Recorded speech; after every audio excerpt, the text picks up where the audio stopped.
José retornava ao palácio, quando um tiro lhe atingiu o braço e o peito. Os ferimentos o obrigaram a repousar por vários meses, e Marquês de Pombal aproveitou-se do susto para convencê-lo da existência de uma grande conspiração que precisava ser enfrentada. Pombal imaginava uma fonte de dinheiro que podia pagar seus projetos: a Ordem dos Jesuítas. Montou em segredo um inquérito no qual os acusou de organizar um grande complô junto a alguns nobres para matar o rei. Em dezembro de 1758, começaram as prisões que levaram mais de 1000 pessoas aos cárceres em menos de 30 dias. Os conventos jesuítas em Portugal foram cercados por tropas e os presos foram interrogados e torturados. Pombal afirmava ao rei ter as provas que confirmavam todas as alegações. Padres jesuítas teriam convencido membros da nobreza a planejar o atentado. O julgamento levou à morte de 11 nobres, a prisão dos padres jesuítas, o confisco dos bens da ordem e a sua expulsão em todos os domínios de Portugal, inclusive do Brasil. E a questão daí envolve também poder, né? Porque eles já eram digamos assim, estavam tão poderosos quanto o próprio Vaticano. E não é que só existissem santos que escrevessem coisas lindas, que tudo estivesse perfeitamente de acordo com os ensinamentos da igreja.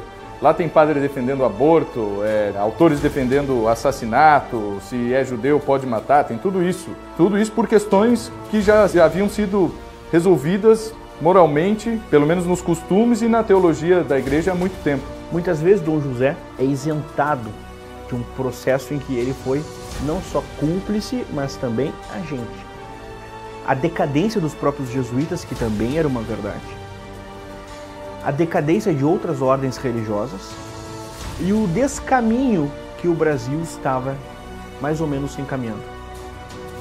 Em 200 anos, os jesuítas haviam sido os responsáveis na política de tratamento dos índios e pela educação dos brasileiros.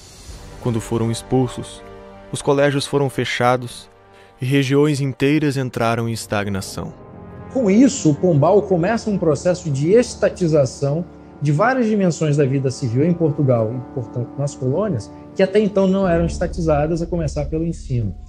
Isso é interessante porque isso vai ter resultados muito duradouros, que eu acho que perduram até hoje em Portugal e no Brasil, que é um tipo de ensino formado para formar cidadãos para o Estado.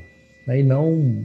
Essa ideia de formar cidadãos já é uma ideia já um tanto perigosa e, de certa forma, autoritária, mas quando você transforma o ensino num instrumento de formação de cidadão para o Estado, isso fica ainda mais complicado se o Estado tem um projeto de poder, ou quem domina o Estado em um determinado período histórico tem um projeto de poder para forjar mentalidades. Então o Pombal faz isso, né? Com várias dimensões da sociedade civil, estatiza essas dimensões da sociedade civil, e isso vai ter reflexos também no Brasil.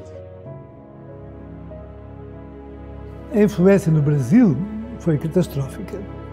Isso, de facto, foi a pior coisa que aconteceu para o desenvolvimento cultural do Brasil, porque ao expulsar os jesuítas, ele destruiu uma obra de cultura que se tivesse continuado, o Brasil era mais desenvolvido que os Estados Unidos da América do Norte, sem dúvida nenhuma. Pensar que havia escolas de nível inicial e escolas de nível superior que ensinavam ciência, medicina, geometria e fortificações, ou quer dizer, arquitetura, tudo isso existia no Brasil.